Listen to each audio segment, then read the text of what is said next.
ప్రేమైన దేవుని బిడ్డలారా, క్రైస్తవ జీవితపు నిజమైన ఉజ్జీవానికి పరిశుద్ధ వారం లేదా దీన్ని హోలీ వీక్ అని అంటారు. చరిత్రలో యావత్తు విశ్వ క్రైస్తవ చరిత్రలో మట్టల ఆదివారం మొదలుకొని ఈస్టర్ సండే వరకు ఉన్నటువంటి ఈ వారాన్ని హోలీ వీక్ అని అంటారు. దీన్నే శ్రమల వారం అని కూడా అంటారు. ఈ హోలీ వీక్లో డే టు డే ఏమేం జరిగి ఉంటుంది అన్నది చరిత్రను బేస్ చేసుకొని బైబిల్ గ్రంథంలో రాయబడినటువంటి సంఘటనలను విభజించడం జరిగింది. మనం అందరం గుర్తించాల్సిన విషయం ఏంటంటే, అవి నిజంగా ఆ రోజుల్లోనే జరిగాయా అన్నదానికంటే అవి జరిగాయి. ఏ రోజైతేనేమి జరిగాయి, జరిగిన వాటి ద్వారా మనం ఏం నేర్చుకోవాలి, ఏ పరమార్థాన్ని గ్రహించాలి అన్నది చాలా ప్రాముఖ్యమైనది. కనుక ఈ మాటలు వింటున్నటువంటి వాళ్ళం మనకు బైబిల్లో ఏ రోజు ఏం జరిగిందన్న ఆధారం లేదు కదని కొట్టేసే మాటకు పరిస్థితికి వెళ్ళకుండా, ఖచ్చితంగా అవి జరిగాయి, జరిగిన వాటిని దేవుడు మనకెందుకు రాయించాడు అన్నది ఆలోచన చేస్తే మనకు బుద్ధి కలగాలి, వాటి నుండి మనకు బోధ కలగాలి అన్నటువంటి విషయం మర్చిపోకూడదు. ప్రాముఖ్యంగా మట్టల ఆదివారం మొదలుకొని యేసు ప్రభు పునరుత్థానమైనటువంటి ఈస్టర్ సండే పర్వదినం మొదలు వరకు ఒక్కొక్క రోజున జరిగినటువంటి విశేషమైన సంగతులు ఉన్నాయి. సో ఇవన్నీ మీకు ఎంత తొందరలో వీలైతే అంత తొందరలో అందించడానికి నేను ప్రయత్నం చేస్తాను. మట్టల ఆదివారం వాస్తవంగానైతే మట్టల ఆదివారం పామ్ సండేగా ఈరోజు జరుపుకుంటున్నారు. ఈ మట్టల ఆదివారం అన్నటువంటిది ఎందుకు జరుపుకుంటారు, ఏంటి, ఎలా జరుపుకుంటారు, ఇవన్నీ కూడా చాలా విషయాలు మనం గత కాలంలో తెలుసుకొని ఉంటాం. కానీ దీనిలో నుంచి కూడా ఒక మంచి విషయం తెలుసుకోవాలి. మనం మట్టల ఆదివారం నుంచి క్రైస్తవులు ఎరుగవలసిన ఒక సత్యం ఏంటంటే, యేసు ప్రభుల వారిని గాడిద మీద అలా ఊరేగించుకుంటూ తీసుకురావటం, ఆయన రావటం అన్నది ఏదో ఒక అవమానకరమైనటువంటి కార్యానికి గుర్తుగా అనుకుంటారు. ఎందుకనంటే లోకములో మన వినికిడిలో ఒక వ్యక్తిని గాడిదనెక్కించి ఎందుకు ఊరేగిస్తారంటే, ఒక తప్పిదం చేస్తుంటే, ఒక పాపం చేస్తుంటే, ఒక దోషం చేస్తుంటే ఆ మనిషిని అవమానపరచడానికి గాడిదనెక్కించి ఊరేగిస్తారు, మన మధ్య ఉన్నటువంటి వినికిడి. కానీ యేసు ప్రభుల వారి విషయంలో తెలుసుకోవాల్సింది, ఇశ్రాయేళ్ల విషయంలో తెలుసుకోవాల్సింది ఏంటంటే, ఒక్కొక్క జనము మధ్య ఒక్కొక్క రకమైనటువంటి సాంప్రదాయం ఉంటుంది. ఒక్కో సాంప్రదాయానికి తేడా ఉంటుంది. అన్ని రకాలుగా జరుగుతున్నటువంటి దాన్ని ఒకే రకం మనం ఆలోచన చేయకూడదు. అంటే యేసు ప్రభుల వారు గాడిదనెక్కి రావటం అన్నది రాజుని, మహారాజును ఇశ్రాయేలీల సాంప్రదాయ ప్రకారం ఊరేగించే క్రమమే. మళ్ళీ చెప్తున్నా, గాడిద మీద ప్రభు ఊరేగటం అన్నది అది అవమానకరమైన కార్యం కాదు. ఇశ్రాయేలీల చరిత్రలో యూదుల చరిత్రలో రాజుని, ఘనమైనటువంటి ఒక మహారాజును, ఒక చక్రవర్తిని ఊరేగించడానికి ఏర్పరచినటువంటి తంతే. ఇది మనం ఎలా చెప్పగలం అని అంటే, రాజుల మొదటి గ్రంథం 1వ అధ్యాయము 33-34 వచనాలు చూద్దాం. రాజుల మొదటి గ్రంథం 1వ అధ్యాయము 33-34 వచనాలు చూడగలిగితే దావీదు గారు మాట్లాడుతూ చెప్తున్నారు. ఏమని చూద్దాం. అంతటా రాజు, మీరు మీ ఏలినవాడనైన నా సేవకులను పిలుచుకొని పోయి నా కుమారుడైన సొలొమోనును నా కంచరగాడిద మీద ఎక్కించి గీహోన్నకు తీసుకుని పోయి యాజకుడైన సాదోకుకు సాదోకును ప్రవక్త అయిన నాతానును అక్కన ఇశ్రాయేలుల మీద రాజుగా అతనికి పట్టాభిషేకము చేసిన తర్వాత మీరు బాకానాదము చేసి రాజైన సొలొమోను చిరంజీవియగుగాక అని ప్రకటన చేయవలెను. ఒక రాజు యొక్క ఒక మహారాజు, ఎందుకంటే దావీదు గారిని ఏమని చెప్పబడింది పరిశుద్ధ గ్రంథం? యెరూషలేము తోడనవద్దు, అది ఏ పట్టణం అట? మహారాజు పట్టణం. తండ్రి మహారాజు. ఇప్పుడు ఆయన స్థానములో రాజు కాబోతున్నటువంటి వ్యక్తి ఎవరవుతారు? మరి ఆయన కూడా మహారాజే అవుతారు. ఆ మహారాజును ఎక్కడెక్కించమంటున్నాడు అంటే కంచరగాడిదని ఎక్కించమంటున్నాడు. గాడిద కంచరగాడిద కాస్త అటు ఇటుగా ఒకే జాతికి సంబంధించినవి కాబట్టి మీరు వాటిని వేరే విధంగా అనుకోకండి. ఒక మహారాజుని పట్టాభిషిక్తుణ్ణి ఊరేగించటానికి కంచరగాడిదను వాడటం అనేది ఇశ్రాయేలు యొక్క చరిత్రలో ఉన్నటువంటి ఒక ఆధారమే. ఇశ్రాయేలులందరికీ, యూదులందరికీ కూడా యేసుక్రీస్తు ప్రభుల వారు దేవుడు ఏర్పరచుకున్న మెస్సియా, దేవుడు ఏర్పరచుకున్న మహారాజు అని నేర్పించుట కొరకు, అర్థం చేయించుట కొరకు, జ్ఞాపకం చేయించుకున్నట కొరకు, అంగీకరించటం కొరకు దేవుడు ఏర్పరిచిన విధానం ఇది. ఇకపోతే ఇప్పటికీ మన క్రైస్తవ సమాజంలో పామ్ సండేకి మామూలుగా ఉన్నటువంటి ఆదివారాల్లో రావటం కంటే 2 ఆదివారాలట ప్రపంచ క్రైస్తవ చరిత్రలో భలే ఇష్టం అట క్రైస్తవులకి. 2 ఆదివారాలు, ఒకటి పామ్ సండే మట్ల ఆదివారం అయితే, రెండోది ఈస్టర్ సండే. ఎందుకనంటే ఆ టైంలో చేతుల్లో బైబిల్ లేకపోయినా పామ్ సండే రోజున ఖచ్చితంగా ఏం పట్టుకొని వస్తారు? మట్టలు పట్టుకొని వస్తారు. ఆ మట్టలు పట్టుకొని రావటం అన్నది మరలా చిత్రం ఏంటంటే కొన్ని రకాలైనటువంటి సహవాసాల్లో ఈ పామ్ సండే రోజున ఊరేగింపులు చేస్తారు.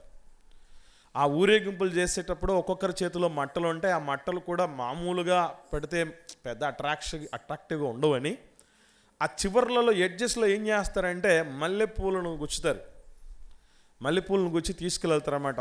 ఒక కింద చూస్తే పచ్చని ఒక ఆధారం ఉంటుంది, దానిపైన చక్కటి మల్లె మొగ్గలు ఉంటే అది చూస్తే చాలా అట్రాక్టివ్గా ఉంటుంది. ఆ జనాలంతా పోతూ ఉంటే ఒకరినొకరు చూసుకుంటూ మన బలగం ఏంటి, మన సంగతి ఏంటి, మన సహవాసం ఏంటి అని నేను అనుకునేటువంటి పరిస్థితి.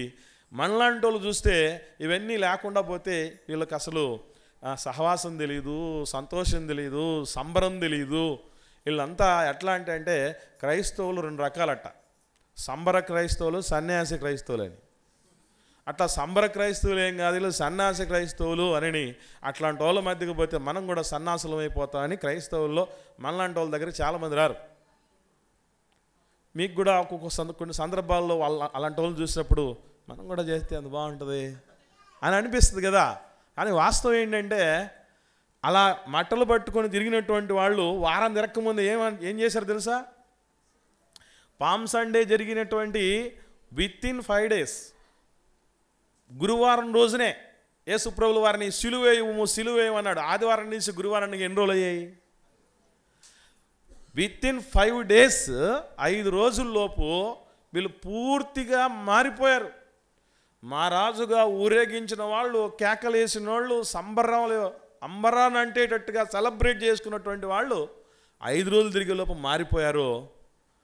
మనము అస్సలు మారకుండా, మారణ హోమం జరిగించకుండా, నిర్దోషి ప్రాణమును అప్పగించేటటువంటి రీతిగా మనసు మార్చుకోకుండా, మాట మార్చుకోకుండా దేవుడిని మెప్పించే విధంగా పట్టుకునే రోజు ఒకటి వస్తుంది.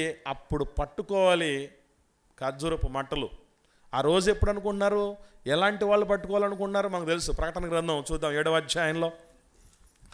ప్రకటన గ్రంథం 7వ అధ్యాయము 9-10 వచనాలు చూద్దాం. ప్రకటన గ్రంథం 7వ అధ్యాయం 9-10 వచనాలు. అటు తర్వాత నేను చూడగా ఇదిగో ప్రతి జనములో నుండి, ప్రతి వంశములో నుండి, ప్రజల్లో నుండి, ఆయా భాషలు మాట్లాడు వారిలో నుండి వచ్చి ఎవరునూ లెక్కింపజాలని ఒక గొప్ప సమూహము కనబడిను.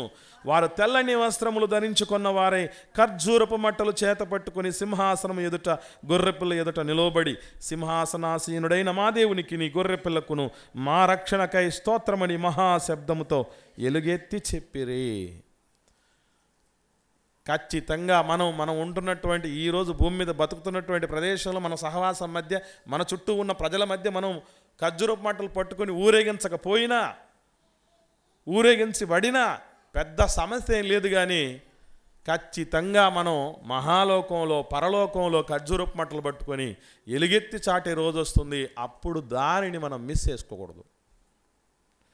అయ్యో అది మిస్ అయిపోతుందేమో అని ఇప్పటి నుంచి బాధపడాలి తప్ప సంవత్సరం మట్లాదివారం మిగతా సంఘాలలాగా చేయలేకపోతున్నామని కాదు బాధపడాల్సింది మనం.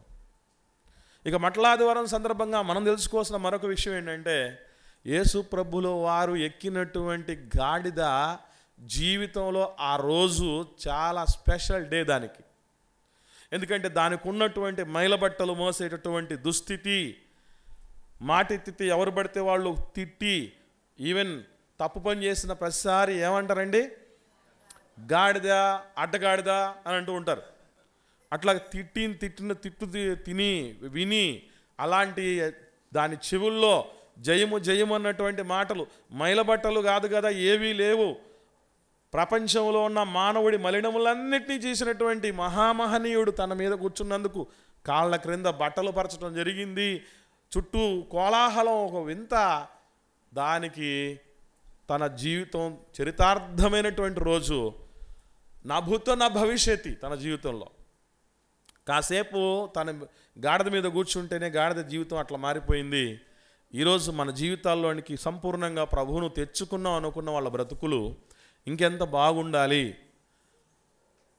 ఇంతకు మనం ప్రభువును మనలో కలిగి ఉన్నామా? ఉంటే గాడిద జీవితంలాగా మారిపోవాలి. మనలో ఘనత రావాలి, ప్రత్యేకత రావాలి, 10 మంది సంబరానికి కారకులం అవ్వాలి.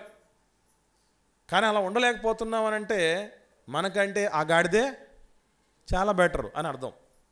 మటలాదివారం ద్వారా తెలుసుకోవాల్సిన సత్యాలు ఇవి. ఇక నెక్స్ట్ డే మనం చూడగలిగితేనండి, ఈ మటలాదివారం తర్వాతనే జరిగినట్టుగా అనిపించినటువంటి సందర్భాన్ని మనం గమనిస్తాం. మత్తయి సువార్త 21వ అధ్యాయం ఈ ప్రారంభం నుండి 11వ వచనం వరకు మట్టల ఆదివారం గురించి ఉంటుందండి. మత్తయి సువార్త 21వ అధ్యాయం ప్రారంభం నుండి ఈ 11వ వచనం వరకు మనం చూస్తే అంతా మట్టల ఆదివారం కోసమే ఉంటుంది. నెక్స్ట్ ఇప్పుడు చూద్దాం 12వ వచనం. మత్తయి సువార్త 21వ అధ్యాయం 12వ వచనం నుండి, యేసు దేవాలయములో ప్రవేశించి దీన్నే సోమవారముగా, పరిశుద్ధ వారములో సోమవారము జరిగిన ఇన్సిడెంట్గా చరిత్ర చెప్తోంది. సరే, అది సోమవారమా మంగళవారమా ఈ వారాలు నేను ప్రారంభంలో చెప్పాను.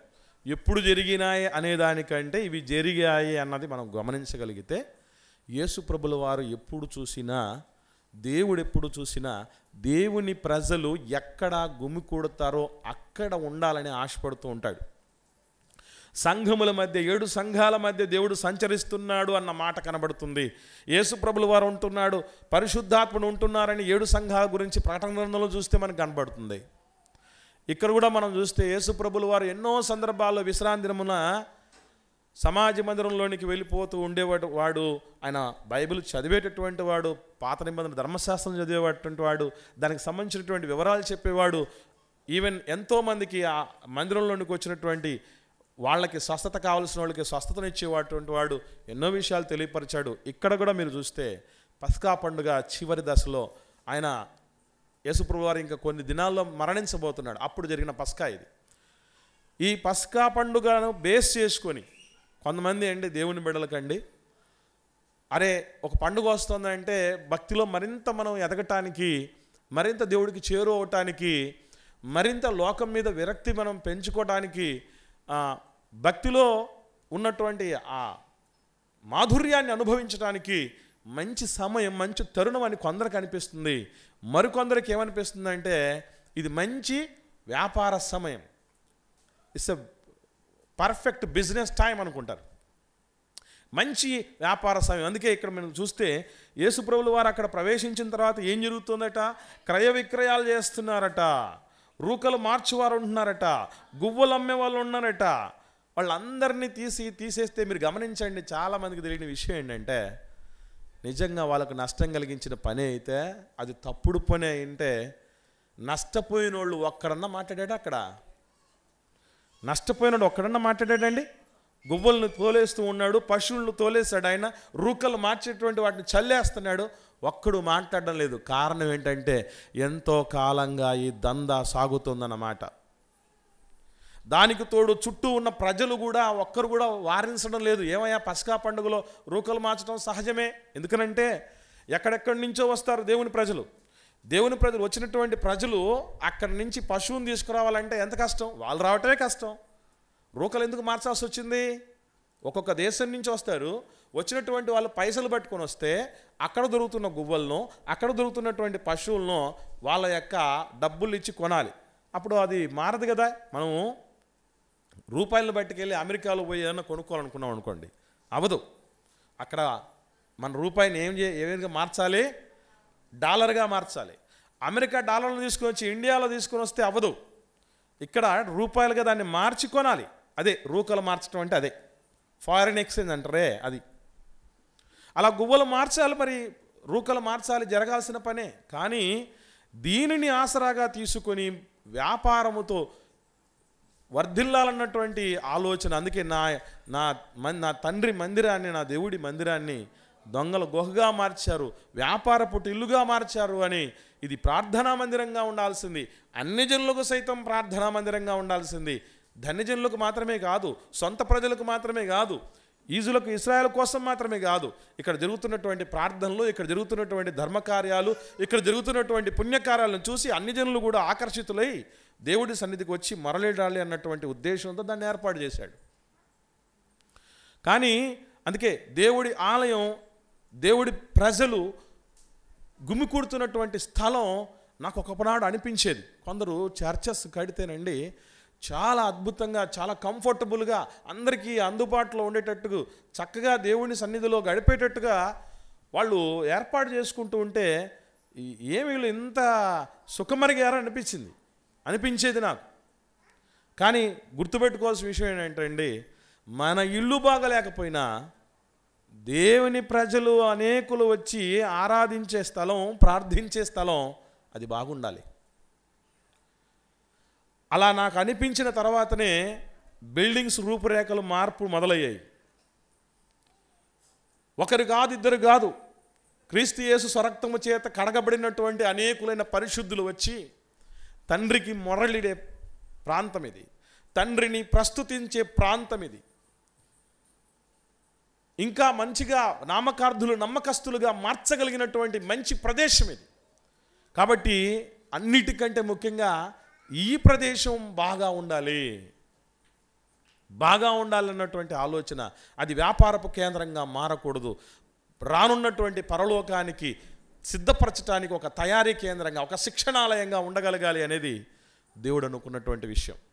ఈరోజు మనకు పండుగలు సమీపిస్తున్నప్పుడు, కార్యక్రమాలు సమీపిస్తున్నప్పుడు, యానివర్సరీలు వస్తున్నప్పుడు నేను అందుకే అనుకుంటున్నాను, ప్రతిసారి మన యొక్క మినిస్ట్రీస్ యొక్క యానివర్సరీ దగ్గర పడుతున్న కొలది చర్చ్ బిల్డింగ్ కొరకు ఇక్కడ ఏమైనా అవసరతలు ఉన్నాయా, ఇంకా ఏమైనా మెరుగుపరుచుకోవాల్సి ఉన్నా, సమకూర్చుకోవాల్సినట్టు ఉన్నాయా అనేది మనం ఒక్కొక్కటి పెంచుకుంటూ పోవాలి. రాను రాను దేవుడి యొక్క కార్యాలు జరగటానికి అన్ని రకాలైనటువంటి అనుకూలతలు పెంచుకుంటూ పోగలగాలి. అది యేసు ప్రభుల వారు జరిగించారు.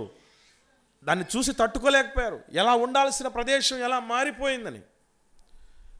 నిజంగా మనం కూడా ఇక్కడికి వస్తున్నప్పుడు, దేవుడి సన్నిధికి వస్తే మనం ఇంకా ఆర్థికంగా బలపడిపోతాం, అన్ని విధాలుగా ఆశీర్వదించబడతాం, ఆర్థికంగానే మంచిగా వృద్ధిలోనికి వస్తామన్న ఒక్క కారణంతో మాత్రమే రాకూడదు. మరొకండి, దేవుని సన్నిధికి వస్తున్న ప్రతిసారి మనం మన తండ్రి సన్నిధిలో ప్రార్థించేటటువంటి స్థలమని, మరింతగా మనం భక్తి జీవితంలో ఎదగటానికి మెలకువలు నేర్చుకునే స్థలమని, మన ఆత్మీయులను వారానికి ఒకసారి, మనం చాలా బిజీ అయిపోయాం కదా, రకరకాలైనటువంటి పనులు, భారాలు, బాధ్యతలు, కుటుంబాలు ఉన్నాయి మనకి. ప్రతిసారి మనం ప్రతిరోజు కలుసుకోలేము, వారానికి ఒకసారి కలవబోతాం. కాబట్టి మన ఆత్మీయ కుటుంబ సభ్యులందరినీ మనం కలవబోతున్నటువంటి మంచి తరుణం మనకు రాబోతుందన్నటువంటి ఉద్దేశంతో రాగలిగితే దాని ద్వారా వస్తున్నటువంటి మేలును మనం పొందుకోవటానికి అవకాశం ఉంటుంది ప్రియులారా. కాబట్టి దేవాలయపు శుద్ధీకరణ యేసుక్రీస్తు ప్రభుల వారు చేశారు. మనం కూడా ఇందులో శుద్ధీకరణలో భాగంగా మనం పాడు చేయటం కాదు, పాడు చేస్తున్న వారిని దూరపరిచి మనం ఇంకా మెరుగుపరచాలి. ఇందులో నా పాత్ర, యేసు ప్రభువు లాంటి పాత్ర ఉందా లేదా, ఇది మనం గమనించాలి. కొన్ని చోట్ల నేను చూస్తూ ఉంటేనండి, అవసరం క్లీన్ చేయటానికి సంబంధించి వర్క్ పిల్లలు ఎవరైతే వస్తున్నారో లేకపోతే ఎవరైతే ఇవి చూస్తున్నారో మనం అందరం చేయాల్సిన పని ఏంటనండి, కొన్ని చోట్ల బూజు కనపడుతూ ఉంటుంది, కొన్ని చోట్లకి వెళ్ళటానికి మనసు రాదు, అంత దారుణంగా ఉంటుంది ఆ ప్లేస్. కొన్ని పరిస్థితులు ఎట్లా ఉంటాయంటే ఎక్కడంటే అక్కడ చిందరవందర చేసేసిపోతూ ఉంటారు. చిన్నపిల్లలు, పెద్ద పిల్లలు, కొంతమంది పిల్లలను చూస్తూ ఉంటే వాళ్ళు ఏం చేస్తారంటే, ఇప్పుడు వాళ్ళు అల్లరి చేయకుండా ఉండటానికి స్వీట్ తీసుకొని వచ్చి పెట్టేస్తాం. ఆ స్వీట్ తీసుకొని వచ్చేస్తున్నప్పుడు అక్కడ చల్లేస్తారు, మళ్ళీ వారం వచ్చేంతవరకు అది అక్కడే ఉంటుంది, చీమలు వచ్చి పట్టుంటాయి, మనం అక్కడే కూర్చుంటాం, అవి మనల్ని కలిసి చంపేస్తుంటాం, మనం కంఫర్టబుల్ దేవుడు మాట్లాడలేం. ఒకటి కాదు, ఎన్నో రకాలుగా ఉన్నదాన్ని డ్యామేజ్ చేసి, ఏది కళాఖండాలు, అద్భుతమైనటువంటి ఆ ఆర్టిస్టిక్ మైండ్ అంతా కూడా గోడల మీద వేసేవాళ్ళు ఉంటారు పిల్లలు. ఇవన్నీ మనం ఎప్పుడు చెప్పాలి? ఒరే మన ఇంట్లో ఉన్నట్టు కాదురా నాయన, ఇది దేవుడి సన్నిధిది, దేవుడు చంపేస్తాడు ఏమనుకున్నాను అని బిడ్డలకి నేర్పించాల్సిన పరిస్థితి ఉండాలి. అదే శుద్ధీకరణం అంటే. ఏదో అనుకోకండి, మనం రావటం వల్ల ఉన్నటువంటి ఈ ప్రెమిసెస్ పరిస్థితులు మరి దారుణంగా, దయనీయంగా మారకూడదు. దారుణంగా ఉన్నది మంచిగా మారాలి. మనం వస్తున్నామని అంటే అన్నీ సెట్ చేసేస్తారా అన్నట్టుగా ఉండాలి. అర్థమవుతుందా? అందుకే మీరు చూడండి, పిల్లల్ని తెచ్చేసినప్పుడు తిండి తినిపించడం తప్పు కాదు, అన్నీ మనం వాళ్ళను అన్ని చూసుకోవాల్సిన తప్పు కాదు. కానీ దీని యొక్క పరిశుద్ధతను కాపాడాల్సినటువంటి ఆవశ్యకత మనకు ఉంది. రోజు ఇంట్లో ఉన్నప్పుడు ఎట్టబడితే అట్టు ఉంటాం, ఎవరి మాట వినొచ్చు, వినకపోవచ్చు, మనకు ఆ టెన్షన్లో ఉండొచ్చు, ఉండకపోవచ్చు. కానీ దేవుడి సన్నిధికి వచ్చినప్పుడు అలా కాదు. సెల్లు వాడుతున్నట్టు, ఇంట్లో సెల్లు వాడుతున్నట్టు ఇక్కడ వాడితే అవుద్దా? ఎవరు పడితే వాళ్ళతో మనం మాట్లాడుతున్నట్టు ఇక్కడ ఉంటే అవుద్దా? అది ఇక్కడ ఉన్నటువంటి వాతావరణాన్ని మనం కలుషితం చేసినట్టు అవుతుంది ప్రియులారా. కనుక యేసుప్రభుల వారు శుద్ధీకరణ చేశారు మందిరాన్ని. ఆ శుద్ధీకరణతో పాటు మన దేవాలయం అనేటువంటి ఈ దేహపు శుద్ధీకరణ కూడా మన మీద బాధ్యత ఉంది. కనుక మన దేహం అనే దేవాలయపు శుద్ధీకరణ మనం జాగ్రత్త పడాలి. అలాగే దేవుని బిడ్డలు అనేకులు వస్తున్నటువంటి ప్రదేశం యొక్క శ్రేష్టతను కాపాడాలి. అందుకే కనీసం యానివర్సరీ మనకు దగ్గర పడ్డప్పుడల్లా ఏం అవసరం ఉంది, మనం కూడుకునే స్థలం, మనం ఎన్ని నేర్చుకున్నాం మెలకువలు, ఎన్ని రకాలుగా దిద్దబడ్డాం, ఎన్ని రకాలుగా సంస్కరించబడ్డాం, ఎందరు మన కోసం ప్రార్థన చేశారు, మనం ఎందరి కోసం ప్రార్థించాం, ప్రభు బల్ల ఎన్నిసార్లు తీసుకున్నాం. ప్రతిదీ కూడా మనం భక్తి జీవితంలో ఒక ఎదుగుదలకు సంబంధించడానికి. నేను చదివినటువంటి స్కూళ్ళు ఇక్కడ మాసపేటలో రామకృష్ణ సమాజం స్కూల్ అని ఒకటి ఉంది, అలాగే మున్సిపల్ హై స్కూల్ మెయిన్ అనేది ఒకటి ఉంది, అక్కడ విద్యాసాన జూనియర్ కాలేజ్ అనే దాంట్లో నేను చదివాను. ఇట్లా చదివినటువంటి కాలేజీలు అక్కడ వస్తున్నప్పుడు రాజచోట్లో టీచర్ ట్రైనింగ్ సెంటర్ డైట్ అనేది ఒకటి ఉంది. అక్కడ పోయినప్పుడు దాన్ని చూస్తున్నప్పుడల్లా ఒక రకమైనటువంటి మంచి భావన వచ్చేస్తుంది నాకు. నేను ఇక్కడ చదివాను. నా మా వాళ్ళకి చెప్పి ఎవరైనా తీసుకెళ్ళేటప్పుడు చెప్తూ ఉండ, నేను చదివిన స్కూల్లో మా 7th క్లాస్ వరకు చదివాను, ఇది 10th క్లాస్ వరకు చదివిన స్కూల్ ఇక్కడే, ఇదిగో ఇంటర్మీడియట్ ఇక్కడ చదివాను, టీచర్ ట్రైనింగ్ ఇక్కడ చేశాను. అలాగా మనం కూడుకున్నటువంటి ఈ మందిరం ఎలా ఉండాలంటే, ఇదిగో ఇక్కడే పుట్టాను నేను, ఇక్కడే ఆత్మీయంగా పురుడు పోసుకున్నాను, ఇక్కడే ఎదిగాను, ఇక్కడే ఎదిగించాను, అనేకులను నడిపించాను, అనేక రకాల ప్రార్థన చేశాను, అనేక రకాల జవాబులు నేను పొందుకున్నాను, అనేక రకమైన గొప్ప కార్యాలు నా జీవితంలో దేవుడు జరిగించినటువంటి దాన్ని పంచుకున్నాను, నా ఆత్మీయులను చూశాను, ఒకరిని చూసి ఒకరిని నేను ఎదిగాను, నన్ను చూసి మరికొందరు ఎదిగారని చెప్పుకునే మంచి స్థలం అంటే. కనుక హోలీ వీక్ అన్నటువంటి దానిలో మనం హోలీనెస్లో వీక్ అవ్వకుండా, బలహీన పడకుండా ఉండటానికి ఇది చాలా పనికొచ్చేది. అది సోమవారం జరిగింది. మంగళవారం జరిగినటువంటి సమయం కింద చెప్పేటువంటి విషయాలు ఏంటంటేనండి, యోహాను సువార్త చూద్దాం. 12వ అధ్యాయం, యోహాను సువార్త 12వ అధ్యాయంలో 11వ అధ్యాయంలో ముందు జరిగినటువంటి సందర్భం మనకు అందరికీ తెలుసు. బేతనియా ప్రాంతంలో ఉన్నటువంటి లాజరు గారిని యేసుప్రభుల వారు మృతుల్లో నుండి లేపడం జరిగింది 11వ అధ్యాయంలో. 12వ అధ్యాయంలో చివరి పస్కా మనకు కనబడుతుంది. మా యోహాను సువార్త వెరీ వెరీ స్పెషల్గా ఉంటుందండి. 13వ అధ్యాయం నుండి 17వ అధ్యాయం వరకు చివరి దశలో జరిగినటువంటి కార్యాల క్రింద చెప్తారు. యోహాను సువార్త 13వ అధ్యాయం నుండి 17వ అధ్యాయం వరకు ఉన్నటువంటివన్నీ కూడా యేసు ప్రభు జస్ట్ ఒక 3-4 రోజులు సిలువ వేయటానికి 3-4 రోజుల మధ్య జరుగుతున్నటువంటి సందర్భాలటవి. 12వ అధ్యాయములో జరుగుతున్నది చివరి పస్కా. ఇదిగో చూడండి అక్కడ ప్రారంభం నుంచి 12వ అధ్యాయం యోహాను సువార్త ప్రారంభం నుండి. యేసు తాను మృతుల్లో నుండి లేపిన లాజరు ఉన్న బేతనియకు పస్కా పండుగకు 6 దినముల ముందుగా వచ్చెను. అంటే ఇక్కడ మీరు గమనించగలిగితే మోస్ట్లీ ఈ హోలీ వీక్ అంతా ఎక్కడ జరిగిందన్నమాట? బేతనియ ప్రాంతంలో జరిగింది. వచ్చారు. వచ్చిన తర్వాత అక్కడ జరుగుతున్నటువంటి పరిస్థితులు ఇవన్నీ గుప్పమంటారండి. అంటే ఒక మృతుల్లో నుంచి ఒక మనిషిని లేపితేనండి 2000 సంవత్సరాల క్రితం ఎంత దావానములో అది పాకిందో తెలుసా అండి? గ్రీసు దేశస్తులు కూడా వచ్చారండి. దేవుని సన్నిధి, దేవుని ప్రజల యొక్క ప్రభావం ఎంత గొప్పదంటే నాటి నుండి నేటి వరకు ఎందరో అన్ని జాతుల వారిని ఆకర్షించారు దేవుని పిల్లలు. అందుకే ఒకసారి మనం ఆలోచన చేస్తే ఎవరు వచ్చారు తెలుసండి పస్కా పండుగకి? మామూలుగా పస్కా పండుగ ఎవరికి సంబంధించింది? ఇశ్రాయేలుకు సంబంధించింది, యూదులకు సంబంధించింది కదా.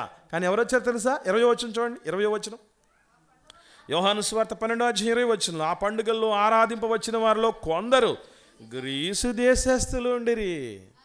జ్ఞానం వెతుకుతున్నటువంటి వాళ్ళు, ప్రతిదీ కూడా జ్ఞానంతో బేరీజు వేస్తున్నటువంటి వారు, తర్కాన్ని చూస్తున్నటువంటి వాళ్ళు, ఆధారాలు కావాలంటున్నటువంటి వాళ్ళు, నమ్మకాలకు దూరంగా ఉండేటటువంటి వాళ్ళు గ్రీసు దేశస్తులు మామూలు వాళ్ళు కాదు. వీళ్ళు ప్రపంచానికి తత్వజ్ఞానాన్ని బోధించినటువంటి వాళ్ళు, ప్రపంచానికి పరిపాలన అంటే ఎలా ఉంటుందో రుచి చూపించినటువంటి వాళ్ళు, వీరులు వాళ్ళు.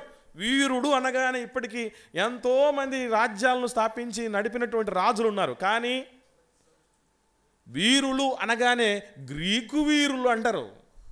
అలాంటి వీరులు కూడా ఎక్కడికి వచ్చారు? దేవుడి సన్నిధికి వచ్చి ఆరాధించడానికి వచ్చారు. దేవుడి సన్నిధి ఎంత గొప్ప తెలుసా? సింహం లాంటి వాళ్ళని కూడా తీసుకొని వచ్చి మోకరింపజేసే ప్రదేశం అదే. మిడునాగులు లాంటి జీవితాలు, విషపూరితమైన బ్రతుకులు కలిగినటువంటి వాళ్ళు, కోరలు పేకపడినటువంటి ప్రదేశం దేవుడి సన్నిధి అంటే. అందుకే అక్కడికి ఎవరు వచ్చారు? జ్ఞానం వెతుకుతున్నటువంటి మహనీయులు. ఇప్పటికీ ప్రపంచ చరిత్రలో నోబెల్ బహుమతులు పొందుతున్నటువంటి వాళ్ళు 2 జాతుల వారు. ఒకటి యూదులైతే 2 గ్రీసు దేశస్తులే. మామూలు వ్యక్తులు కాదు, మహామహులు, జ్ఞానులు. ప్రపంచానికి అనేక రకములైనటువంటి వస్తువులు, ఆవిష్కరణలు చేసి మానవ కళ్యాణానికి బాటలు వేసిన 2 జాతుల్లో ఒక జాతి వాళ్ళు కూడా వచ్చేసారు. వచ్చి యేసు ప్రభుని చూడాలనుకుంటే అక్కడ చెప్పాడు, మీరు ఇప్పుడేం చూస్తారయ్యా? అందుకే కిందికి వస్తే ఒక మాట అంటాడు. ఏమని అని అంటే, ఒకసారి చూడండి. గోధుమ గింజ గురించి మాట్లాడుతూ కిందికి వస్తే యేసు ప్రభుల వారు వచనం చెప్పండి అమ్మా. 12వ అధ్యాయంలో 24వ వచనం. గోధుమ గింజ భూమిలో పడి చావకుండా అది ఒంటిగానే ఉండును, అది చచ్చిన ఎడల విస్తారముగా. ఏంటి వాళ్ళు వచ్చింది? యేసుప్రభుని చూడాలనుకుని వచ్చారు, ఆరాధించడానికి వచ్చారు, ప్లస్ యేసుప్రభుని చూడాలనుకున్నారు. ఎందుకు అనుకున్నారు? అప్పుడే తెలుసా మీకు? ఫ్రెష్గా ఒక ఇన్సిడెంట్ జరిగింది. ఏంటది? చనిపోయిన వాళ్ళని లేపేశాడు. ఒరే, ఏదన్నా ఒకవేళ చనిపోయిన వాళ్ళు లేపితే గీపితే ఎవరు లేపాలి? మేము జ్ఞానులము, లోకానికి అనేకమైనటువంటి విషయాలు తీసుకొని వచ్చిన వాళ్ళం, మేము లేపాలి. మా వల్ల గాంధీ ఆయన ఎవరు? యేసు అనే ఆయన వల్ల జరిగిందట. ఒకసారి చూద్దాం. ఇప్పుడు గొప్ప విజయం సాధించినటువంటి వ్యక్తిని ఏం చేయాలనుకుంటాం? ముఖ్యమంత్రి గారు వస్తూ ఉంటే ఆయన చూడాలని ఎందుకు అనుకుంటాం? ఎంతోమంది పోటీ పడితే ఆయన ఒక్కడే గెలిచాడు కదా, అందుకే ఆయన చూడాలనుకుంటాం. ఇప్పుడు విషయం ఏంటంటే పోటీలు గీటీలు ఏమి లేవు ఇక్కడ. యునానిమస్, ఆయన ఒక్కడే లేపాడు. అందులో మరలా చచ్చిపోయి కుళ్ళిపోయి కంపు కొడుతుంది అన్నటువంటి దేహాన్ని లేపటం జరిగింది. ఆయన్ను చూడాలనుకున్నారు ఒకసారి. అలాంటి వచ్చినటువంటి వాళ్ళకి యేసుప్రభు చెప్పిన మాట ఏంటంటే, ఎవరికి ఎలాగో చెప్పాలో ఆయనకు తెలుసు. ఎందుకంటే యేసు ఒక్కడే మీ బోధకుడు అన్నాడే. మహనీయులకు, జ్ఞానులకు ఏం చెప్పాడంటే వాళ్ళకి ఏం అర్థం వాళ్ళకి చెప్పాడు. గోధుమ గింజ భూమిలో పడి చస్తేనే అది పరిస్తుంది విస్తారంగా, లేకపోతే ఒంటిగా ఉంటుంది. ఈ మాట తీసుకెళ్ళి వాళ్ళు చెప్పండి అన్నాడు. గోధుమ గింజ భూమిలో పడి ఫలిస్తేనన్న మాట చూడాలనుకున్న వాళ్ళకి చెప్పాడంటే అర్థం ఏంటంటే, గోధుమ గింజను చూడాలనుకుంటున్నారు మీరు, వద్దు, తర్వాత నేను చనిపోయి పునరుత్థానుడై తిరిగి లేస్తాను చూశాడా, అప్పుడు వస్తుంది నాకు ఫలం, అప్పుడు నన్ను చూద్దురు. కానీ ఇప్పుడు చూస్తే పెద్దగా అనిపించదు. ఏమనుకున్నానే అప్పుడప్పుడు చూస్తూ ఉంటారు. పలానాళ్ళ గురించి గొప్పగా చెప్తే ఏమో అనుకున్నాను, ఏంటి చూస్తే నువ్వు ఎట్లున్నావే అంటారే. అట్లాగే నీకు పెద్దగా ఆనదు, నీకు ఇప్పుడు అర్థం కావు పెద్దగా నన్ను చూస్తే. మీరు తర్వాత చూడండి పునరుత్థానుడైన తర్వాత అని ఆ విషయాలన్నీ. అలాగే మంగళవారంలో యేసుప్రభు రెండవ రాకడకు సంబంధించినటువంటి సూచనలు, శాస్త్రులు పరిశీలన అడిగినటువంటి అనేకమైనటువంటి ప్రశ్నలకు యేసుప్రభుల వారు చెప్పినటువంటి ఉపమానాలు, అలాగే ఇస్కరియోతు యూదా పన్నాగాలు పన్నుతున్నటువంటి ఈ విషయాలన్నీ కూడా ఆ వారమే జరిగాయని చెప్తోంది. కాకపోతే విషయం గుర్తుపెట్టుకోండి, మళ్ళీ చెప్తున్నా, ఏ వారం జరిగాయన్న దాన్ని గట్టిగా ఆలోచన చేయకుండా ఇవి జరిగాయి. ఈ జరిగిన వాటిలో గమనించండి, యేసుప్రభుల వారి శిష్యులేమో రెండవ రాకడ ఎలా జరుగుతుందో తెలుసా అని వాళ్ళు ఆలోచన చేస్తున్నారు. పుర్రెకో బుద్ధి జెహోవా రుచి అన్నట్టు. యేసుప్రభును చూద్దాము, చనిపోయిన వ్యక్తిని లేపాడు కదా, ఆయన ఒకసారి చూద్దాము అని గ్రీసు దేశస్తులు ఆలోచన చేస్తున్నారు. ఉన్నాయన్ని అప్పగిస్తే 4 పైసలు సంపాదించుకోవచ్చని ఇస్కరియోతు యూదా ఉన్నాడు. ఈ 3 రకాలైన మైండ్ సెట్ ఉన్న ప్రజలు యేసుప్రభు చుట్టూ ఉన్నారు. ఈ 3 రకాల వ్యక్తుల్లో మనం ఎవరం? గ్రీసు దేశస్తులాగా చూసిపోదాం అనుకునేవాళ్ళమా? అప్పుడప్పుడు కొంతమంది చూస్తారు, మీటింగ్స్ కోసం వచ్చేటప్పుడు ఎట్లా వస్తారు తెలుసండి, చూద్దాం ఎట్లా జరుగుతున్నాయా చూసేద్దాం. ఏం ప్రయోజనం దానివల్ల? చూస్తే ఏం ప్రయోజనం? ప్రభువా ఆ లాజర్ని ఎట్లా లేపావు కదా, మేము చచ్చిపోతే లేపుతావా? ఏం చేయాలి చెప్పోయా, లేపాలి, నువ్వు లేపాలంటే అని అడగడానికి వస్తే పర్లా అని చూసిపోదామని, చోద్యం చూసిపోదాం అని కూడా వచ్చేవాళ్ళు కొంతమంది తెలుసా. నిజంగా యేసుప్రభు దగ్గర నుంచి ఎన్నో తెలుసుకోవచ్చు, ఎంతో బాగుపడవచ్చు అనుకునేవాళ్ళు కొంతమంది. మరి కొంతమంది ఆయన అప్పగిస్తే ముందుకంటే బాగుపడవచ్చు, లాభపడవచ్చు అనుకునేవాళ్ళు కొంతమంది. ఈ 3 రకాలైన వ్యక్తులు ప్రభు చుట్టూ ఉన్నారు, మన చుట్టూ ఉంటారు. మనము ఉంటాం పెద్దవాళ్ళ చుట్టూ. ఎట్లా ఉన్నాం అన్నదే ఆలోచన చేయాలి. ఓకే, తర్వాత బుధవారం జరిగినటువంటి సందర్భంగా మనకు చరిత్రలో నుంచి చెప్తున్నటువంటి విషయం ఏంటంటే అండి, మార్కు సువార్త 14వ అధ్యాయం. మోస్ట్ ఇంపార్టెంట్ ఇది. మార్కు సువార్త 14వ అధ్యాయం ప్రారంభం నుండి చూద్దాం. ప్రారంభం నుండి 2 దినములైన తర్వాత, ఇప్పుడు మీరు ఒకసారి ఆలోచన చేయండి, ఇప్పుడు జరిగినటువంటి సందర్భం అన్నమాట. 2 దినములైన తర్వాత పస్కా పండుగ అంటే యేసుప్రభుల వారిని సిలువేసింది ఎప్పుడు అనుకున్నారు? పస్కా పండుగ అప్పుడు. శుక్రవారం అనేది పస్కా పండుగ రోజు. 2 దినములైన తర్వాత అంటే ఇప్పుడు జరుగుతున్నటువంటి ఇన్సిడెంట్ ఎప్పుడు అనుకుంటున్నారు? బుధవారం. బుధ గురు తర్వాత జరిగేది శుక్రవారం. కాబట్టి అది అందుకే అన్నాం బుధవారం జరిగిన సందర్భం అన్నట్టు. అర్థమవుతుంది మీకు? చదువుదాం. 14వ అధ్యాయం ప్రారంభం నుండి చూస్తే, పులియని రొట్టెల పండుగ వచ్చెను. అప్పుడు ప్రధాన యాజకులు శాస్త్రులు మాయోపాయముల చేత ఆయన ఎలాగో పట్టుకొని చంపుదుమా అని ఆలోచించుకొని చుండిరి, కానీ ప్రజల్లో అల్లరి కలుగుదేమో అని పండుగలో వద్దని చెప్పుకొనిరి. ఆయన బేతనియలో కుష్ఠరోగి అయిన సీమోను ఇంట భోజనమునకు కూర్చుని ఉన్నప్పుడు ఒక స్త్రీ మిక్కిలి విలువగల అచ్చజటామాంసి అత్తరు బుడ్డి తీసుకుని వచ్చి ఆ అత్తరు బుడ్డి పగలగొట్టి ఆ అత్తరు ఆయన తల మీద పోసెను. అయితే కొందరు కోపపడి, ఈ అత్తరు ఇలాగూ నష్టపరచనేలా, ఈ అత్తరు 300 దేనారముల కంటే ఎక్కువ వెల కమ్మి బీదలకు ఇయ్యవచ్చునని చెప్పి ఆమెను గుర్చి సనుగు కొనిరి. ఒకసారి గమనించండి, చాలా అద్భుతమైనటువంటి విషయాలు ఉన్నాయి ఇక్కడ కూడా రండి. కుష్ఠరోగి అయినటువంటి సీమోను ఇంట్లోకి యేసుప్రభుల వారు వచ్చారని ఉంది. అంటే ఇప్పుడు ఆయన నిజంగానే కుష్ఠరోగి ఉంటాడా? అప్పటికి శుద్ధిపరచబడ్డాడు. అంటే కొందరికి కొన్ని పేర్లు అలా వచ్చేసి ఉంటాయి. వాళ్ళు చాలా కాలం నుంచి, ఇప్పుడు ఎలిజబెత్ అమ్మని ఏమని పిలిచేవారట? ఎలిజబెత్ అంటే అర్థం కాదట. ఏమని చెప్తే అర్థం అవుద్ది? గొడ్రాలు ఎలిజబెత్. గబ్రియల్ దేవదూత మరియమ్మతో వచ్చని చెప్పి మాట ఏంటి? గొడ్రాలు అనబడిన ఆమెకి ఇది 6వ నెల. అంటే కొందరు ఐడెంటిఫై చేయటానికి అలాంటి కొన్ని ఉంటాయి. ఎలిజబెత్ అంటే ఈ ఊర్లో ఎలిజబెత్లు చాలామంది ఉన్నారండి. ఏ ఎలిజబెత్ అంటే అదేనండి, పిల్లలు లేకుండా ఉంది కదా గొడ్రాలు అంటే అట్ట చెప్పండి అంటారు. ఇప్పుడు సీమోన్లు చాలామంది ఉన్నారు. మరి యేసుప్రభు శిష్యుడు కూడా సీమోన్ పేతురు ఒక ఆయనాడు. ఈ సీమోన్ ఎవరు? చాలా కాలం నుంచి కుష్ఠరోగంతో బాధపడుతున్నటువంటి వ్యక్తి. యేసుప్రభు చలువ వలన పుణ్యమా అని బాగుపరచబడ్డాడు. ఇంట్లో కూడా వచ్చాడు, విందు చేయిస్తున్నాడు. అది సందర్భం. ఆ టైంలో ఒక స్త్రీ వచ్చింది. ఆమె అత్తరు బుడ్డి తీసుకొని వచ్చింది, యేసుప్రభు తల మీద పోసింది. ఎంత విలువ చేసేదో తెలుసా? అక్కడ విలువ చెప్పారండి 5వ వచనంలో. 300 దేనారములు. దేనారం అంటే ఇప్పుడు మనకున్న లెక్కల ప్రకారం ఆలోచన చేస్తే ఒక్కరోజు కూలి అండి దేనారం అంటే. ఒక్కరోజు కూలి ఒక దేనారం అంటే 300 దేనారాలు అంటే 300 రోజుల కూలి అంటే దాదాపు 1 ఇయర్, ఒక్క సంవత్సరం సంపాదన అది. ఎందుకంటే సంవత్సరానికి 365 రోజులైనా పరిశుద్ధ దినం రోజు మనకు విశ్రాంతి దినం రోజున పనే చేయకూడదు. అవే 52 వారాలు వచ్చేస్తాయి. ఆ రీతిగా మనం చూసుకుంటే కాస్త అటు ఇటుగా 1 ఇయర్ సంపాదన అండి. ఒక్క సంవత్సరము సంపాదించిన దానిని తీసుకుని వచ్చి యేసు ప్రభుల వారి మీద కుమ్మరించేసింది. ఏమండి, దీనికి గుర్తు ఏంటంటే, దీన్ని మనం ఎలా అనుకోవాలంటే, కృతజ్ఞతలు మనుషులు ఎప్పుడు ఎక్కువగా వెల్లడిపరుస్తా తెలుసండి. నేను నా జీవితంలో నేను ఎన్నో పాపాలు చేస్తాను, కానీ నాకు ఎన్నో మేలు చేశాడు దేవుడు.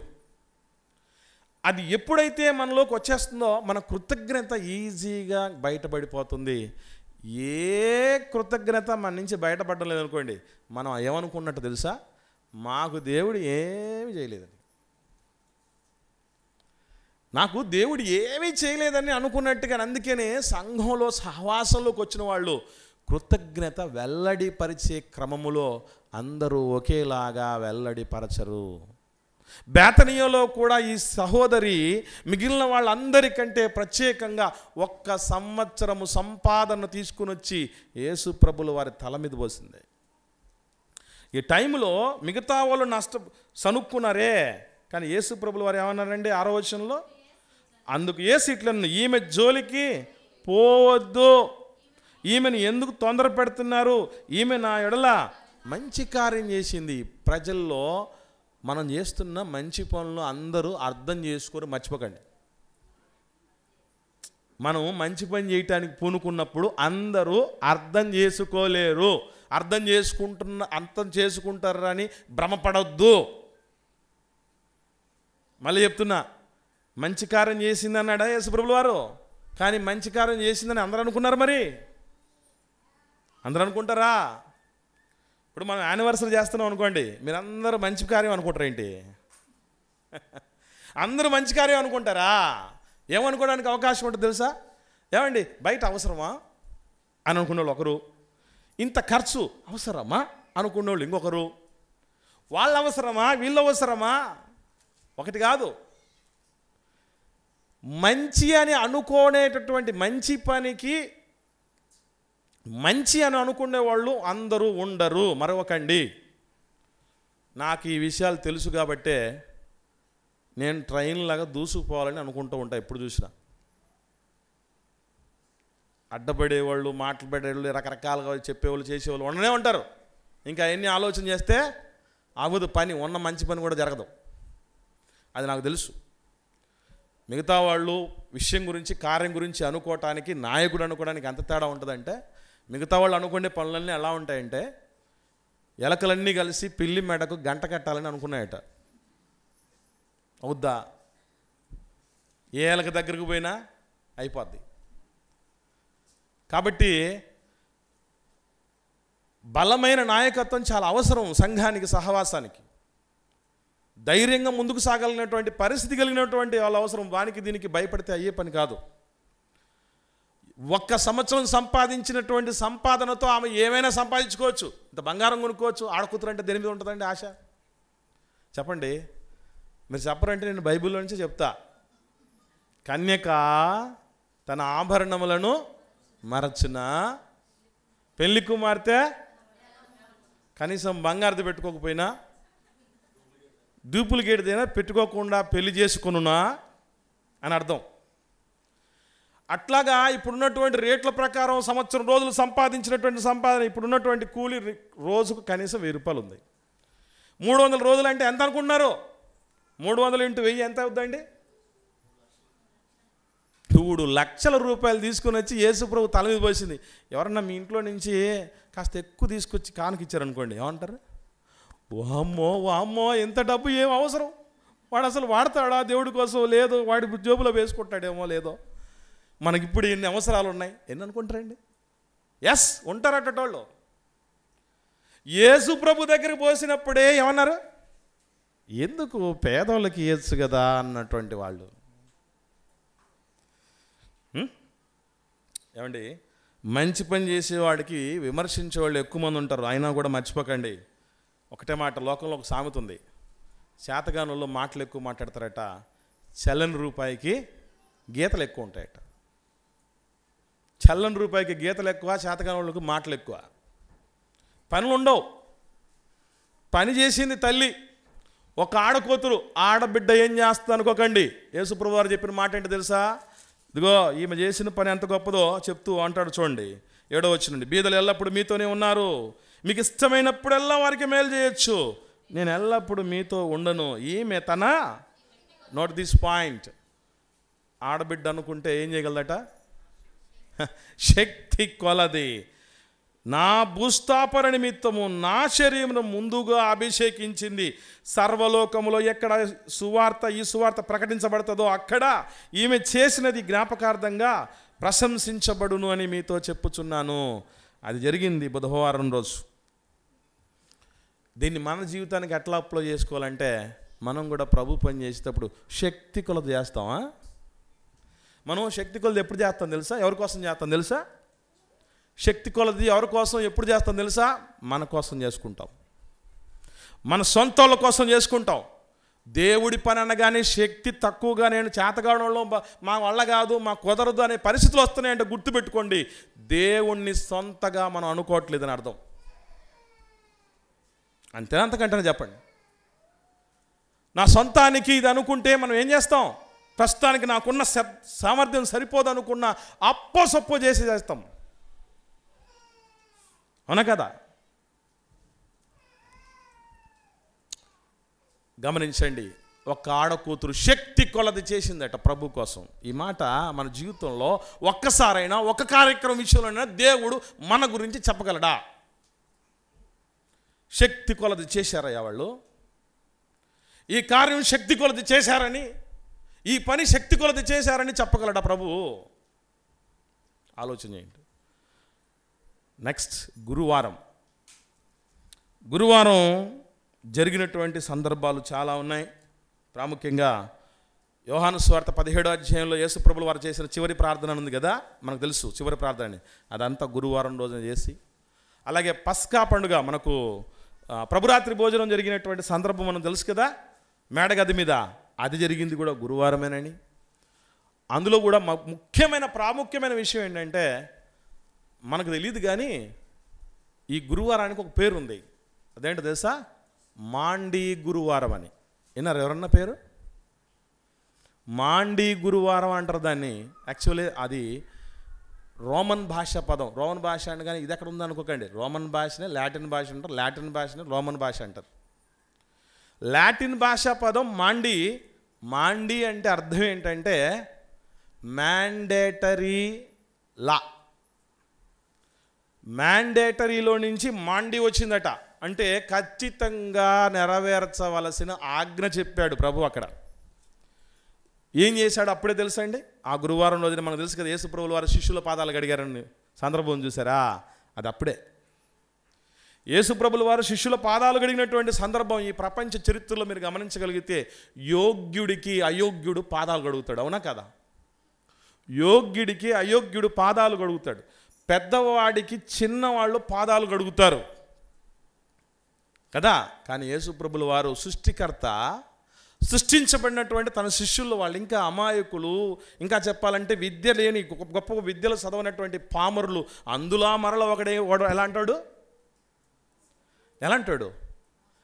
మోసం చేసిన వాడు, అప్పగించినటువంటి వాడు, యేసు ప్రభుని ఎరుగనని బొంకినవాడు ఒక ఆయన ఉన్నాడు.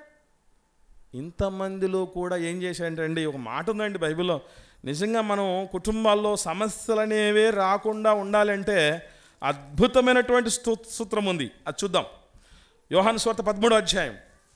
ఇది మనలాంటి వాళ్ళకి చాలామందికి తెలియక ఏం చేస్తున్నామంటే చాలా కోల్పోయామండి. మనం ట్రై చేయండి, కోల్పోయినటువంటి తిరిగి తెచ్చుకోవడానికి ఎంతో పుష్కలమైన అవకాశం ఉంటుంది. 13వ అధ్యాయం ప్రారంభం నుంచి, తాను ఈ లోకంలో నుండి తండ్రి యొద్దకు వెళ్ళవలసిన గడియ వచ్చిన యేసు పస్కా పండుగకు ముందే ఎరిగినవాడై లోకములోనున్న ఇక్కడే అద్భుతమైన విషయం ఉంది. లోకములోనున్న తన వారిని ప్రేమించి వారిని అంతము వరకు ప్రేమించెను. ఇదే మన సంఘములో, కుటుంబములో, బంధాల్లో, బంధుత్వాల్లో ఉండవలసిన అద్భుతమైన గుణం ప్రియులారా. అదేంటంటే ఎవరిని ప్రేమిస్తాడంటే ప్రభు? తన వారిని. ఈరోజు మనవారు అని మన జీవితంలోనికి వచ్చిన వాళ్ళు ఎవరెవరు చెప్పండి? మనవారు అని మన జీవితంలోనికి దేవుడు తీసుకొచ్చినటువంటి వ్యక్తులు అమ్మ నాన్నలు, తోబుట్టువులు, భార్య, భర్త, పిల్లలు. వీళ్ళు మనవాళ్ళు. అందుకే మా నాన్న అంటావు కదా, మా అమ్మ అంటావు, మా అన్న, మా అక్క, మా తమ్ముడు, మా చెల్లి, నా భార్య, నా భర్త, నా పిల్లలు వాళ్ళు.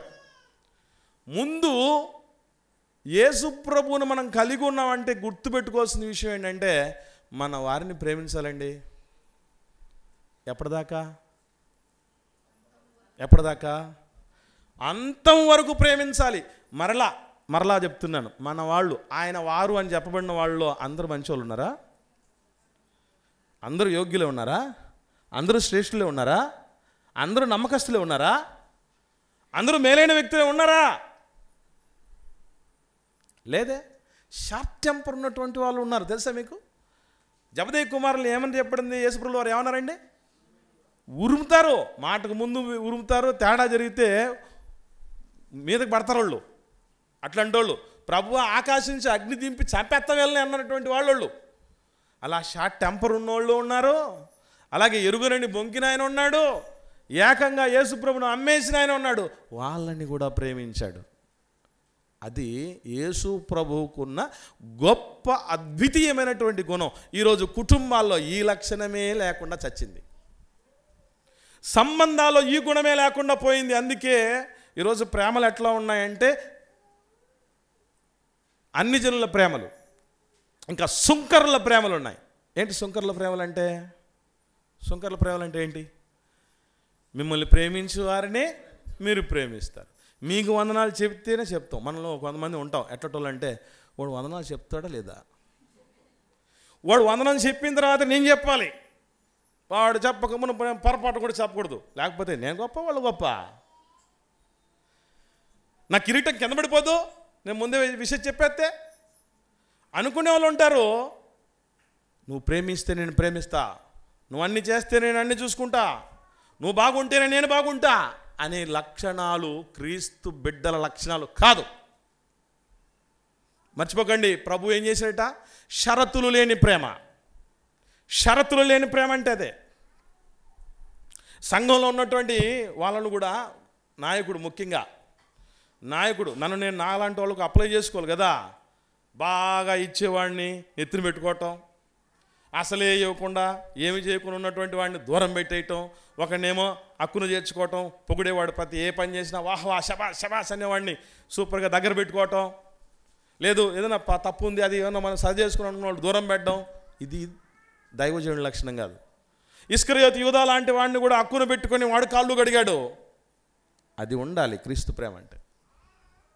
అందుకే కుటుంబములో కాదు, ప్రపంచములోనే మనం తిరుగులేని వాళ్ళం అవ్వాలంటే ఒకటే, యేసు ప్రభువుకు సాటి ఎవరున్నారండి? యేసు ప్రభువుకు పోటీ ఎవరున్నారండి? కారణం ఏంటో తెలుసా? తన వారిని ప్రేమించాడు. శక్యమైతే కుటుంబ సభ్యుల్ని ఉన్నతంగా ప్రేమించండి, ఉన్నతంగా ప్రేమించండి, ప్రేమించాలి మనం. తర్వాత దేవుడిచ్చిన కుటుంబం ఉంది, విశ్వాస గృహము, సంఘం, వాళ్ళను కూడా మనం ప్రేమించాలి అరమరికలు లేకుండా. వాళ్ళ మనకు లాభం ఉందా, నష్టం ఉందా, మేలుందా, కీడుందా, మనకు ఎలాంటి వాళ్ళు మన పట్ల మన అభిప్రాయాలు గౌరవిస్తున్నారా లేదా, మనకు విలువనిస్తున్నారా లేదా, ఇది వద్దు. అంతము వరకు ప్రేమించాడు. మన చుట్టూ ఏమైనా ఇస్కరియోతు లాంటి వాళ్ళు ఉన్నారండి? ఆయన ఎవరో తెలియదని బొంకే పేతురు గారు లాంటి వాళ్ళు ఉన్నారా? షార్ట్ టెంపర్గా ఉన్నటువంటి వాళ్ళు ఉన్నారా? లేదా సంకట పరిస్థితి వచ్చినప్పుడు వదిలిపోయిన వాళ్ళు ఉన్నారా? లేదే. ఒకరు కాకపోతే ఒకరైనా మేము ఉన్నామని ముందుకు వచ్చేవాళ్ళు ఉన్నారే కష్టం వస్తే. అట్లాంటి వాళ్ళ మధ్య ఉండి కూడా మనం నెగ్గుకోలేకపోయామంటే ఏం ప్రయోజనం? మనం ఎక్కడున్నాం? గురువారం రోజున ప్రభు చెప్పినటువంటి మాట, అదిగో మ్యాండీ గురువారంలో మ్యాండేటరీగా ఉండాల్సిన లక్షణం చెప్తూ ఒక మాట చెప్పాడు. దాన్ని చూద్దాం. 34వ వచనం, యోహాను సువార్త 13వ అధ్యాయం 34వ వచనంలో, మీరు ఒకరినొకరు ప్రేమించవలననేది కొత్త ఆజ్ఞ ఇస్తున్నాను. ప్రేమించాలనే ఆజ్ఞలు ఏం ముందు లేవా? నాకు తెలియ అడుగుతాం, మీరు చెప్పండి. ఒకరినొకరు ప్రేమించుకోవాలనే ఆజ్ఞలు లేవండి ముందు. మరి ఏంటి కొత్త ఆజ్ఞ ఇస్తున్నా అన్నాడు? అదో అక్కడే ఉంది అసలు సిసలు కిటుకు. కొత్త ఆజ్ఞని ఇస్తున్నాను.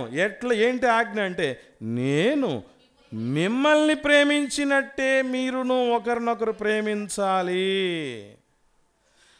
నెక్స్ట్, మీరు ఒకరి ఎడల ఒకడు ప్రేమ గలవారైన ఎడల దీనిని బట్టి మీరు నా శిష్యులని అందరూ తెలుసుకుంటారు. అంటే యేసు ప్రభు ప్రేమించినట్టు ప్రేమించాలట మనం. ఏమంటే యేసు ప్రభుల వారు ఎట్లా ప్రేమించాడు? ప్రాణం పెట్టేంతగా ప్రేమించాడు. అవునా? ప్రాణం ఇచ్చేంతగా ప్రేమించాడు ఆయన.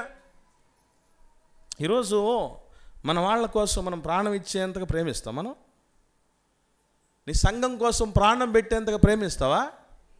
నీ కుటుంబం కోసం ప్రాణం పెట్టేంతగా ప్రేమిస్తావా? ప్రాణం పెట్టేటటువంటి ప్రేమ అంటే ఎలా ఉంటుంది? ఇప్పుడు మనకున్నలాగా ఉంటుంది అనుకుంటున్నారా?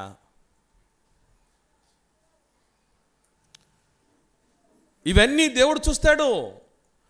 మండి గురువారం అంటే ప్రతి వారం చేయాల్సిన పనిది. మనం ఆ రోజు గురువారం రోజు చేసి ప్రభు ఏమన్నాడు తెలుసా? మీరందరూ ఇది చెయ్యండి అయ్యా, మాదిరిగా నేను చేశాను, మీరందరూ చెయ్యండి.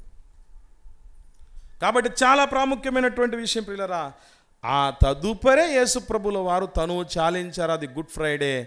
ప్రపంచంలో శనివారం రోజున, శుక్రవారము యేసు ప్రభుల వారు చనిపోయిన సమయము నుండి శనివారం అంతా ఆదివారం రోజున తెల్లవారు యేసు ప్రభు లేచేంత వరకు ఇశ్రాయేలీయులకు అందరికీ భయపడి శిష్యులందరూ బిక్కుమంటూ తలుపులు వేసుకొని లోపల ఏం జరుగుతుందని భయప్రాంతులకు గురైనటువంటి పరిస్థితుల మధ్య యేసు ప్రభు వారు ఒక మాట చెప్పాడు అంతే. ఒకటే, ఏమనంటే, నేను 3 రోజులు భూగర్భంలో ఉంటాను. పోయాడు అనుకోకండి, మీరు అయిపోయింది అనుకోకండి, నేను ఉంటాను, తర్వాత వచ్చేస్తా అన్నాడు. కొన్ని సందర్భాల్లోనండి చిత్రమైన పరిస్థితులు చూస్తాం మనం. అదేంటంటే, శద్రక్ మేషక్ అబేద్నెగోలు గారిని అగ్నిగుణంలో వేసిన వాళ్ళు ఏమయ్యారు? చచ్చిపోయారు.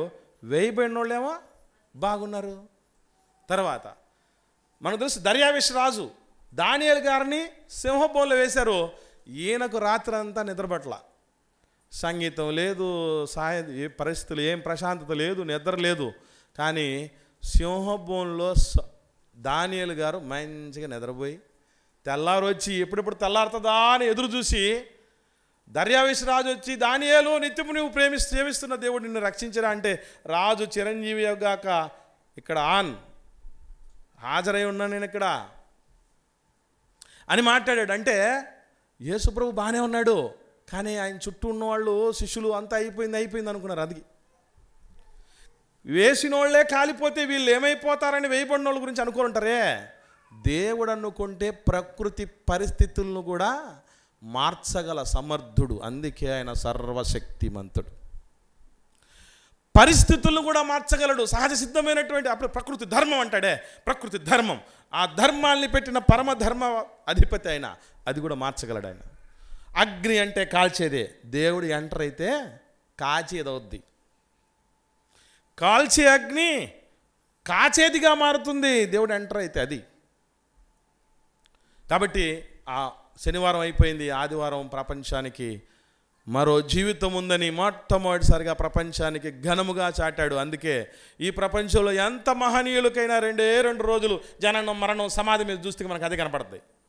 కానీ యేసు ప్రభుల వారికి మాత్రమే పునరుత్థానుడైన రోజు. ఆయన ఒక్కడే కాదు, నన్ను నమ్మి నాలాగా మీరు బ్రతకగలిగితే మీకు కూడా పునరుత్థానం ఉంది, పునరుత్థానం అయిన తర్వాత సదాకాలం దేవుడితో ఉంటారని చెప్పాడు. అది ఈస్టర్ పర్వదినం.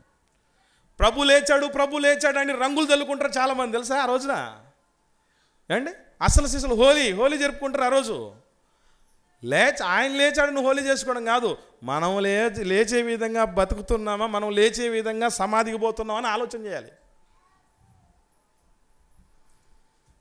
ఎవరు రెస్ట్ ఇన్ పీస్ అంటే నిజంగానే అనుకుంటారేమో, జరిగిపోద్దేమో ఎవరన్నా అనుకుంటే. కుదరవు. దేవుడు అనుకున్న రీతిగా బతికితేనే పీసు, లేకపోతే పీస్ అయిపోతాం. అది హోలీ వీక్, మట్టల ఆదివారం మొదలుకొని పునరుత్థాన దినం వరకు ప్రతి దినములో జరిగిన ఇన్సిడెంట్ మనందరి భక్తి జీవితాలకి అత్యద్భుతమైనటువంటి ఉత్తేజపరిచేటటువంటి ఒక మంచి ఎలక్ట్రోలైట్ అంటారు దాన్ని, ఇంగ్లీష్లోనైతే ఉద్దీపన చేసేటటువంటి ఒక మంచి సాధనం.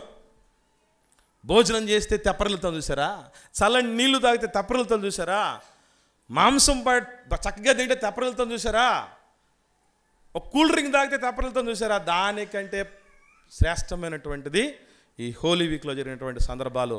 జీవితాంతం హోలీనెస్ను మనం పెంచుకోవటానికి మంచి సాధనాలు, ఔషధాలు వీటన్నిటిని మనం కలిగి ఉండి జీవితాంతం దేవుడు కోరిన రీతిగా పరిశుద్ధంగా జీవించి ఆదర్శాలతో నింపబడి అనేకులను నింపి మహాలోకానికి సిద్ధపడుదుముగాక. ఆమెన్. ప్రార్థన చేద్దాం.